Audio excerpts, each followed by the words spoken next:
Lesbian Detectives, unsolved cases.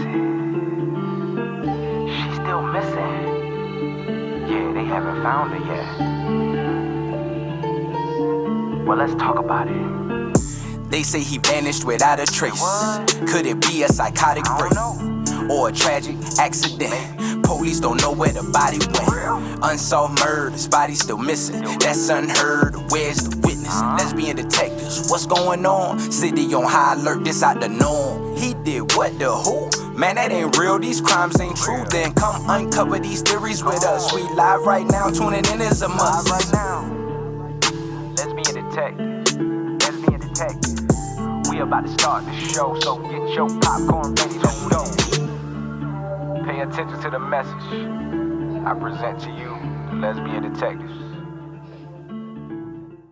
This is Lesbian Detectives. I'm Sierra. And I'm Elizabeth. And we are here to talk about missing and unsolved murders. We are discussing cases that you have forgotten about or never even heard of. So sit back, relax, and let's start this podcast.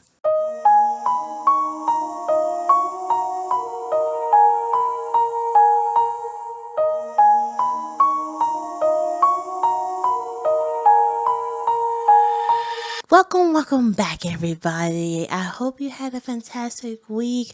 I know we did. We had a long weekend. And off track right quick, if anybody watched The Real Housewife of Salt Lake City and boss me, because that episode, 10 out of 10. I loved it. My wife doesn't watch it with me, so.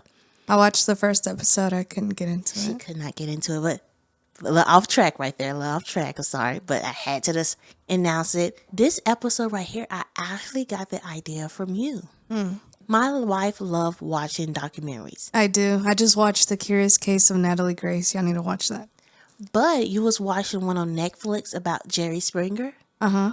And you remember it's a situation where a husband went on there with his mistress or something like that. Yes. And then they found out that they killed the wife afterwards. Mm-hmm. This case is kind of similar to that one. Oh, I thought that was the case. No, it's not. It's not, guys.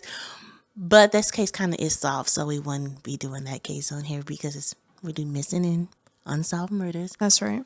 But when you was watching it, I was like, oh my God, I know a case that's kind of similar to that situation. Right. I need to do it. Okay. Because I like, have anybody really heard this case before? Because I kind of heard it a little bit like through the grapevines, but I never really did the research and found out what happened about it. Okay. Today's case takes place in 2011. A woman seems to have it all. A thriving business, 3 beloved children, and a fresh start in a new relationship. But beneath the surface of a bright future lay the remains of a troubled past with her ex-partner who refused to let go. An impulsive act during an argument left a costly engagement ring missing. When their dispute played out publicly on national TV, embarrassment seems to be the worst of it. But the darkness was only beginning to creep in. One fateful afternoon, after dropping off her children, she vanished without a trace. Her vehicle was abandoned. A single word text raises unsettled questions. Her family growing dread, turning to desperation, searches for answers. As the days stretched into weeks, secrets and shadows emerge, pointing towards a chilling possibility that someone close to her knew more than they let on. The case remains puzzling, unanswered questions, leaving everyone to wonder what truly happened that day. This is the case of Michelle Parker. Born on November 20th, 1975, Michelle Parker had carved out a life full of hard work and dedication. By 2011, a 33-year-old mother of 3, Michelle's life was full of love, ambition, and hard work. She was a dedicated parent, raising her 11-year-old son from a previous relationship alongside her 3-year-old twins, who she shared custody with her ex-fiancé, Dale Smith. Michelle's bubbly spirit shined through a successful business, Glow Mobile Airbrush Tanning, in her blossom relationship with Nathan Mitchell. But behind her radiant smile lay the lingering shadow of a vicious past with Dale. a shadow that will consume her whole life. The history between Michelle and Dell was far from ordinary. Their relationship had been a whirlwind of passion, arguments, and breakup. A key moment came during a heated dispute when Michelle, in a fit of anger, hurled her 5,000 engagement ring off a hotel balcony. That act, full of anger and alcohol, marked a turning point in the relationship. By the time of her disappearance, Michelle had moved on from Dell, but he remained a looming presence due to their shared custody of the twins. Dell's past was marked by troubled behavior that cast a long shadow over his character. A former Marine disarmed discharge, Dell carried a history of unresolved anger and violent tendency. In February 2001, Dell was court-martialed on drug charges and a domestic battery charge and was sentenced to 36 months in prison. While he was behind bars, his new wife tragically died of a brain injury after consuming too much ecstasy. Dell's personal life continued after his release, and Michelle too experienced his wrath. During their relationship, according to Michelle's oldest son, Dell once attacked Michelle in front of all three of her children. Less than a month after the couple of twins turned 1, Michelle moved her children out of Dell's house into her mother's home. Later that year, she filed a restraining order after Dell allegedly broke their passenger window in her car. Court records show that during the altercation, Dell held their 15-month-old daughter and shouted at Michelle, "Your day is coming." Friends and family of Michelle described Dell as controlling, possessive, and prone to have explosive outbursts, traits that strained the relationship and raises questions after Michelle went missing. Dell reached a new high when he submitted their dispute over their engagement ring to people court, one of the same show Michelle enjoyed watching and laughing at. The appearance gave the country an inside look at the chaos that dominated much of the relationship. In the courtroom, Michelle bravely aired their troubling past. "He get pretty malicious and vindictive sometimes, especially when he's drinking," she told the judge. "He shouldn't have put his hands on me. He shouldn't have put his hands on me prior. He shouldn't have left me 3 or 4 times over the past year and a half that we've been together." Michelle accused Dell of cheating on her at least 7 different times. Wow. 7 times? Right. Ooh. She was there because she wanted to be there, honestly. You got one time, 1 time. and that's just done. But 7? And I'm not even giving you permission to cheat the one time. You did it once, it's done. Explain how they locked in a bitter custody battle over the twins. The judge ruled in Dell's favor, ordering Michelle to pay $2,500 for the ring. For Michelle, the television confrontation was deeply embarrassing. Her mother, Yvonne Stewart, later recalled Michelle telling her, "It was the most embarrassing experience of my life. I don't ever want to see it. I wish I never gone." On November 17th, 2011, the quiet hum of daily life in Orlando, Florida, was shattered by an unfolding mystery that continues to haunt the hearts of those who knew Michelle. On that fateful November day in 2011, Michelle's personal and public worlds collided. An episode of The People's Court featuring her and Dale aired, showcasing their unresolved dispute. After the episode aired, Michelle went about her day, unaware that it would be her last. At 3:20 p.m., surveillance cameras captured her black 2007 Hummer entering the Carter Glen condominiums where Dale lived. This was the last confirmed sighting of Michelle. By 3:30 p.m., she had vanished without a trace. At 4:26 p.m., Michelle's brother, Dustin, received a peculiar text message from her phone that simply read, "Waterford." The brevity and vagueness of the message struck Dustin as uncharacteristic of his sister, who was known for her warm and detailed communication. It was as if the text had been sent by someone else. At 6:50, Michelle's oldest son called Michelle's sister, Lauren Erickson, to find out if she knew where his mom was. When Michelle failed to show up for her bartending shift later that evening, the alarm bells went off. Her family was deeply concerned. At 8 p.m., Michelle was reported missing. Unfortunately, since adults have every right to leave of their own accord, the police typically must wait 24 hours to investigate a disappearance. It was up to Michelle's family to get the ball rolling. The following day, her abandoned Hummer was discovered near the mall at Millennial. The vehicle's decals advertising her business had been meticulously peeled off, a chilling detail suggesting a calculated effort to erase her identity. If the mall at Millennial sounds familiar, that's probably because another missing woman, Jennifer Kissy, lived across the street from the mall. Jennifer disappeared in 2006 and has never been found. The working theory in her case is that she was abducted and killed by construction workers during renovations at her condominium's complex. So I actually covered that case right there on True Crime 1 Minute. It's on our TikTok, Lesbian Detective, and also on our YouTube. So I go more into detail about that if you guys want to check it out. It's very interesting case. But my wife is always saying, like, when we do these cases, do you think it's like a serial killer? Like any other cases might go into hand? In this case, we know that there's another alleged victim. For Michelle's family, the eerie connection between the two cases only deepened the sense of fear. Searchers had little to go on, but Michelle's cell phone pinged around Oak Ridge near Belle Isle, some 7 miles from where she was last seen. At 8 p.m. on the night of November the 17th, the phone was apparently turned off. Weeks later, divers searched the waters near a bridge close to Dale's home and recovered her phone. It was a grim find that deepened the mystery but offered no definitive answers. Between sobs, Yvonne, Michelle's mother, said at the time, "I feel like it's not going to end well now. Maybe we'll find her and she'd be alive. And I just don't think it's going to happen now." From the beginning, Dale was only willing to cooperate with the investigation up to a certain point and refused to take a polygraph test.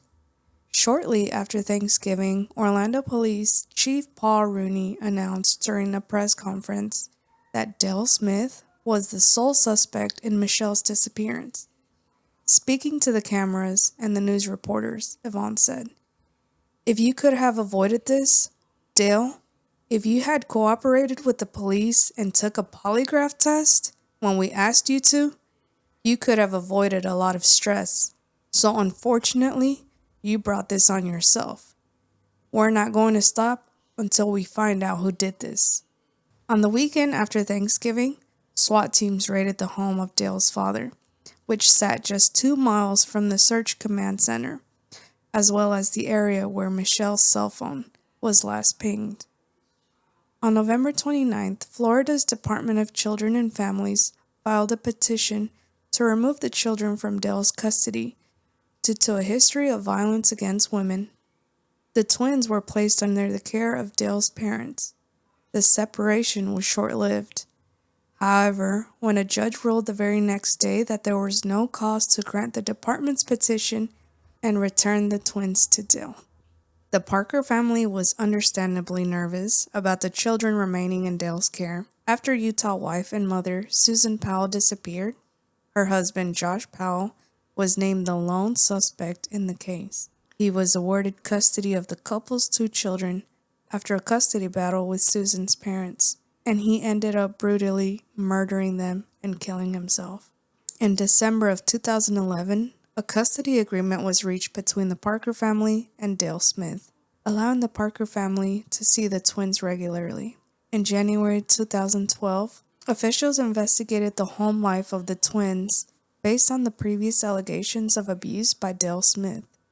Officials ruled in favor of leaving the children in Dale's custody. But at some point, Dale decided he would no longer allow the twins to visit with the Parker family. Was he simply angry at Child Protective Service investigating him? Or was he trying to shovel more dirt on a murder he was covering up? All we can do is speculate. But he was selfishly deciding to keep his kids from seeing the only people who had a connection to their mother, and kept Michelle's family from seeing the only connections to their daughter. There was little Yvonne and Michelle's dad, Brad Parker, could do. In 2018, despite the passage of law in Florida allowing grandparents visitation rights, a judge rejected Brad's petition to be able to see his grandchildren. The legislation which grant grandparents visitation rights in cases where both parents are dead or missing, or if one of the parents is dead and the other parent is convicted of a felony, which was the case with Dale, was passed in 2015. Yvonne advocated for the legislation, but in the end, it did her no favors. When the children returned to Dale custody, Yvonne swallowed her pride, suspicion, and grief and embraced Dale Smith outside the courtroom. Sadly, the judge's rejection of Parker's petition means they won't be able to see the youngest grandchildren until 2024, when the children turn 18. God, that's sad.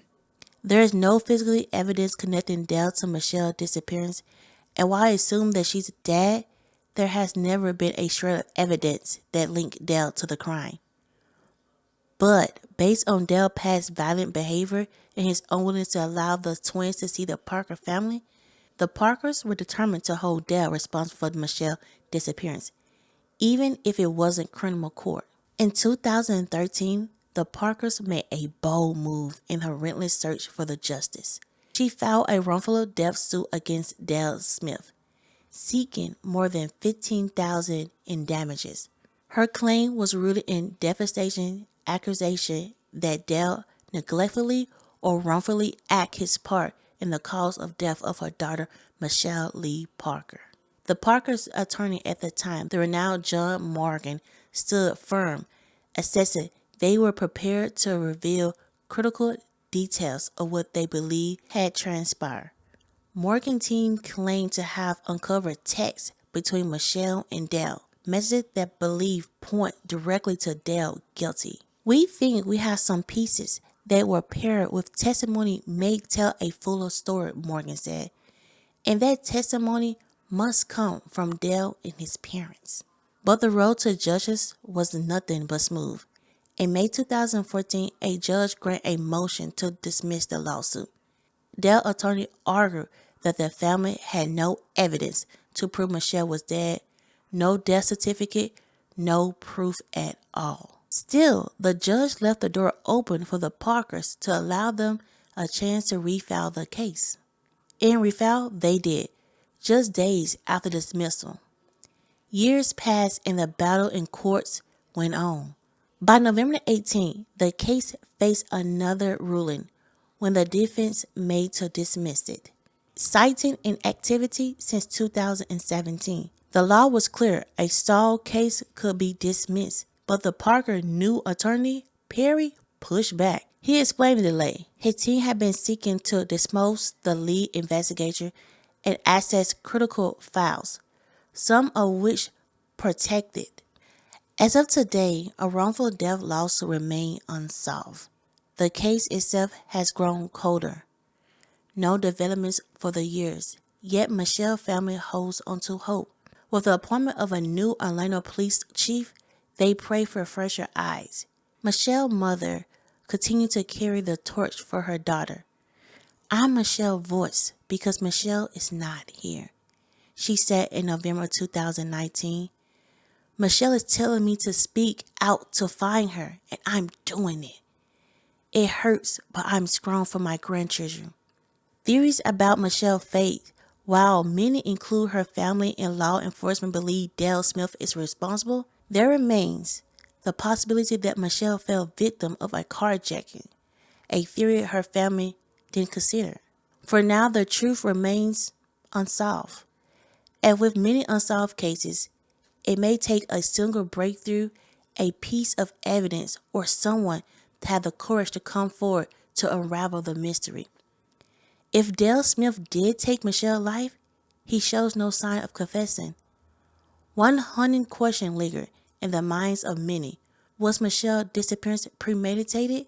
It's a chilling coincidence, one that cannot be ignored. Before we end this case, let's sit back and remember the mother that went missing. Michelle Parker was a vibrant and loving mother who worked hard to build a life of warmth and hope, a dedicated parent to her 3 children. Michelle balanced the challenge of motherhood with running her own successful business, all while navigating the ups and downs of a life with a past that wasn't uneasy. Despite the struggle she faced, Michelle's heart remained full of love. She always dreamed of a brighter future for her kids. Her journey, however, was tragically cut short, leaving behind a family that continued to carry her memory for strength and love. Michelle's spirit lives on the hearts who knew her, especially her kids, who hold onto the hopes that one day the truth will bring peace. Though the answers remains unsolved, her family, determined to seek justice, reflects the unbreakable bond they share with her, a bond that would never fade away. Michelle will always be remembered for her beautiful smile, her fierce love for her family, and the hope that she gave to everyone around her. This is the case of Michelle L. Parker. Now let's get into some theories. Let's get into some theories.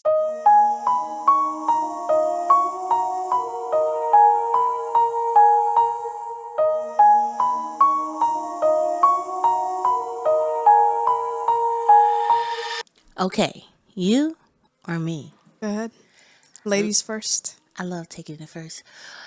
I think it was Dale. Let's be honest. We all know it was Dale. But to prove it was him is going to be difficult. Yeah. Do I think he buried her body? No. We're in Florida. And I feel like because you have been making me watch Dexter a lot. That's what I was about to say. Yeah, so I feel like he threw her in a swamp. Yeah, that makes sense. Because she would not be found. Like, no offense or nothing, and don't judge me, guys. If I was committing murder and I was in Florida, I would do that. I would throw that person in a swamp because when they in that swamp, it's over with. You ain't finna find. You probably found a arm or a leg 10 years or 30 years from now, but it's not really a possibility of that happening. Right. To me, I feel like what happened, we always got to remember what happened that day. The episode of People Court went out. She was so embarrassed. I think when he dropped her off, I feel like he probably said something kind of shady to her, like, haha, like, did you see the episode or something like that? Mm-hmm. Or he could have said, like, hey, I haven't got my money yet. Because we don't know if she paid him yet. We don't know that. Right.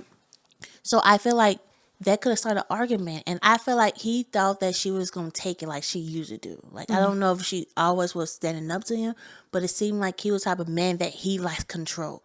He likes to be the leader. But I feel like in that moment, she didn't back down from him. Mm-hmm. I feel like he didn't mean to kill her that day. Like, I feel like he was like planning on killing her. I don't feel like it. I feel like it was a heat of an argument. And he might have hit her because she said that he put his hands on her a couple times. Right. He probably had another woman there, right? And she probably said something slick like, hey, go with your girlfriend, something slick like that. And he probably pushed her or hit her. And then she passed away instantly, like hit her head. And he like, oh, shoot, I messed up. You think it was an accident? I think it was because how it was to me, it seemed that she was just coming to drop the kids off and leave. Mm-hmm. But it doesn't seem like he was planning on killing her at all. I feel like she probably... Like he got provoked? He got provoked. And a type of man like that, it could have been her saying like the sky is blue could have provoked him. Because they so easily... Or it could have been like him saying, oh, you got my money. And she said something along the lines of, no, you're never going to get it or something. And so...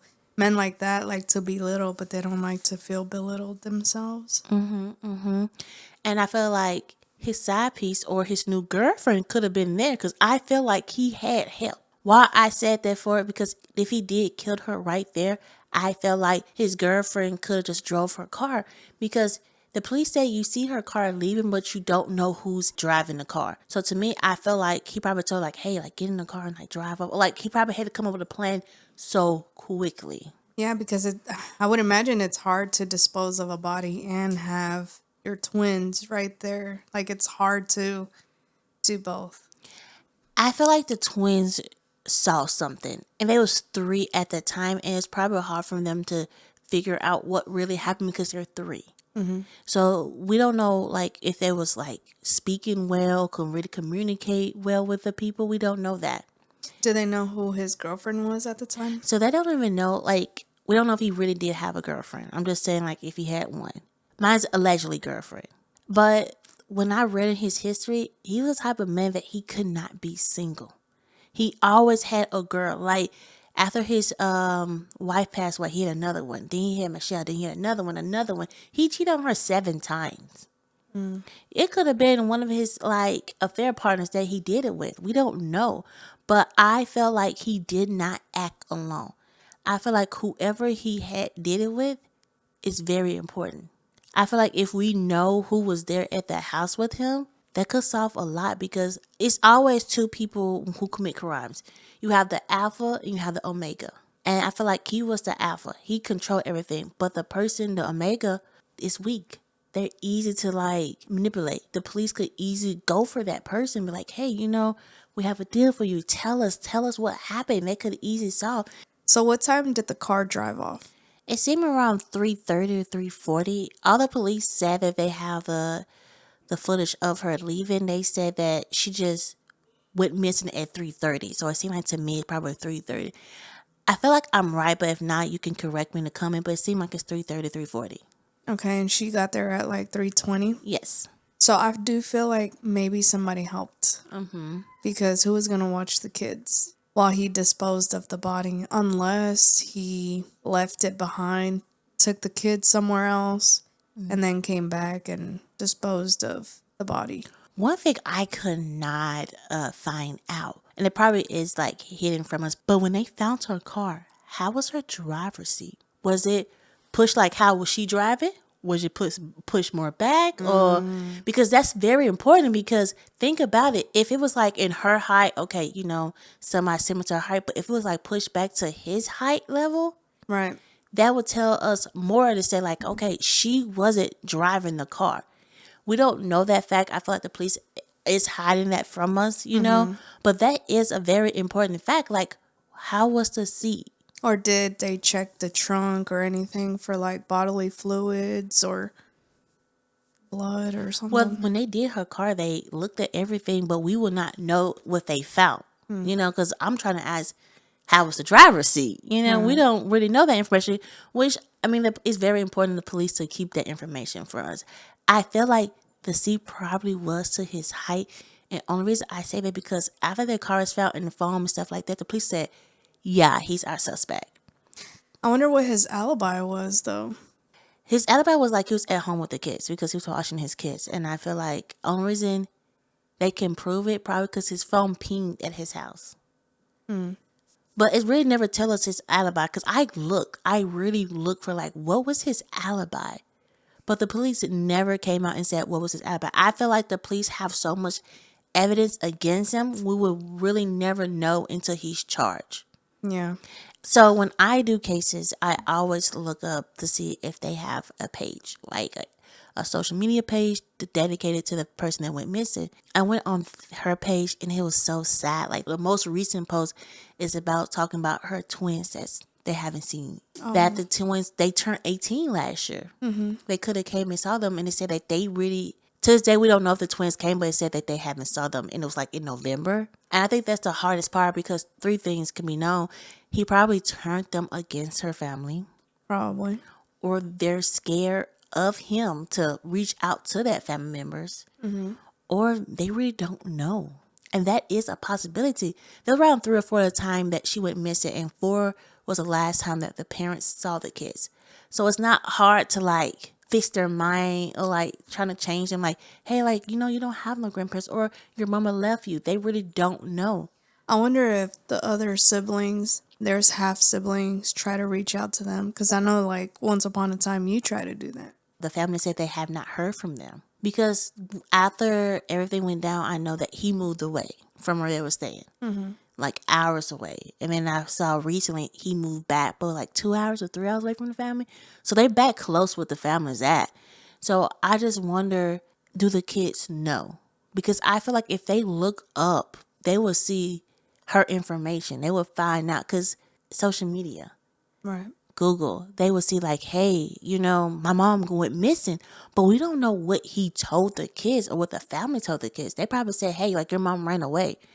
Or your mom's gone, like forget about her type thing. Yeah, because he could have easily said, hey, like your mom ran away. She didn't want to be a mother no more because she did just go missing. He could play on it like, hey, yeah, she didn't get kidnapped or anything like that or adopted. She just ran away.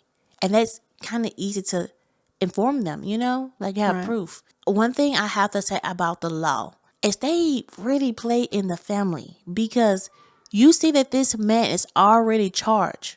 I mean, you see that this man is a suspect.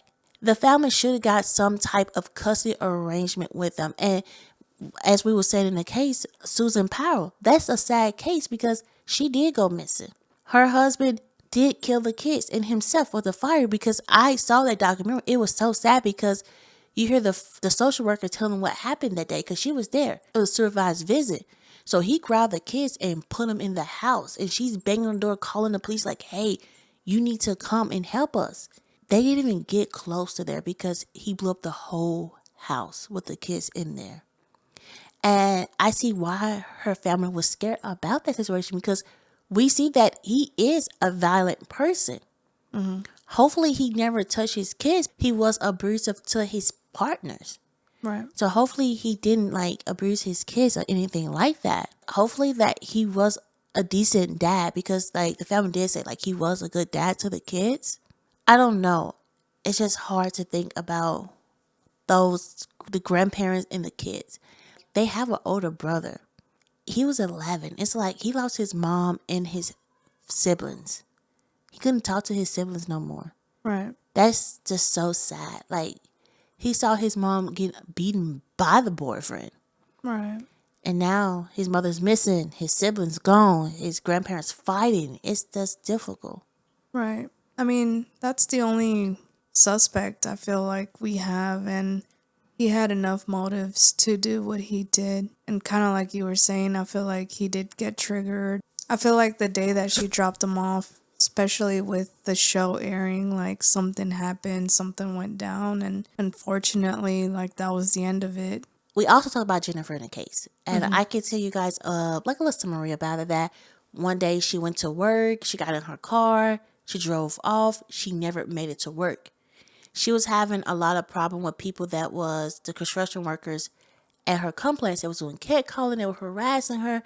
She told her dad, her dad was like, hey, like this is what you need to do. And she listened to her dad, but she just went missing. Right. She's never been seen again. And they tied that because they kind of went, I won't say the same way to me. And if you look at Jennifer and you look at Michelle, I know sometimes they would go for a similar type. They're not really similar type. And also they're not in the same age group. Like Michelle was like 33. Jennifer was like in her 20s. So there's like a kind of big, like not big gap, but like it's kind of different. So I don't see the case is similar with them. I do not see them similar. Allegedly, it's Dell. Allegedly. We're not saying if it's him or not, but our theory is all the fingers point to him. I do believe that he had help. I do believe he had help. I believe that someone was there when she got there. I think he provoked her. She said something back to him. He didn't like it. And he was trying to like tough up at her, like, yeah, what you going to do? And she probably said, hey, I'm going to stand up for myself. She probably was already mad about her being on People Court TV and dealing with that and people knowing all her business. And then she had to pay $2,500 for the ring. Let me tell you something. She shouldn't have to pay. In the law, the engagement ring was a gift. Yeah. If she threw it away, that's her gift. She shouldn't have to pay for it. That's the law. And to me, the judge was weak. I just think about this case. Just think about this case for a second. The judges that the family had sucked. And I'm going to say it. They sucked. Because the lawful death suit, that's still going on. The judge about the custody, they had a law for if someone went missing or if they was in jail, that the grandparents can have custody of the kids with the other parent. Why wasn't that held? Why wasn't the other... That's the crazy thing. Why didn't they get shared custody? If that's the law, they should have got shared custody of him, of the Right. twins. I don't understand that part. Like, what was the judge like? Oh, why didn't he? Like, that's the crazy thing. Like, why didn't the grandparents have custody? Right. I think he was scared for the grandparents to really have custody. People could say, oh, he was scared that the grandparents might talk bad about him. I think he was scared that the twins might say something. Oh, yeah, that makes sense. Because, is he really scared that the twins will have something negative about him? Probably, but they're 3. They probably was there when it happened. They probably say, yeah, daddy was over mommy. She was on the floor. You know, we all know little kids will tell your business out of nowhere. Like, you could be brushing their hair talking about the skies, but they were like, oh, I saw mommy doing this. You were like, girl, we was not talking about that. Why is you spilling? Because little kids would spill your tea. I have a couple friends' kids that would spill their parents' tea, and I'm not ready for the day that my child spilled my tea. So, like, I'm trying to, like, not do a lot around her because, Lord have mercy. But, I mean, that is a possibility. You have to think about everything of this case. I think he was scared. I really think he was scared that those twins was going to say something. And I hope that the twins are getting the therapy that they need, because think if they really saw their mother getting murdered and then they live with their father, and also we don't know if the girlfriend or the person who helped him is still in those kids' life. Right. And they're still dealing with that situation. I hope the twins get the help that they need. And also, I hope the twins reach out to their grandparents. Yeah, because they should be turning They're 18. 18. They're 18 now. Well, like last year. But we don't know, like, I don't know when their birthday is. We don't know if they still in high school, too. You got to think about that. Right. So if they were still in high school, they probably have another year. Like, it's probably their last year. They're probably going to reach out there. But as we said, we don't even know if they know. Right. That's another thing, because it seemed like even when he lost custody of the kids, they went to his parents. So, you know, and it seemed like his parents are hiding what he's doing, because, no offense or nothing, sorry to say this, but I dislike parents like this, that they know their kid is like a mean person, like abusive, all this stuff, and they don't really care. Like, they try to hide their kids' faults and like, oh no, my kid's not like this, not my kid's not this type of person, but your kid is.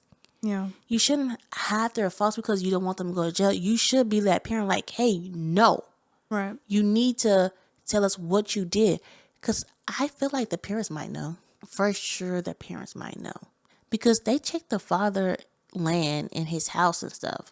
Come on. I believe it was Dale. Mm-hmm. Honestly, we didn't get any other suspects, and he's the one that had the most to lose. Mm-hmm. They had been fighting. He had put his hands on her. Like, at the end of the day, somebody violent, like, takes it too far one day. Maybe he didn't mean to, but some stuff went down, especially with the TV show. And like you said, I had just watched Jerry Springer. And the day that that episode aired, that couple also committed a murder against his wife or ex-wife.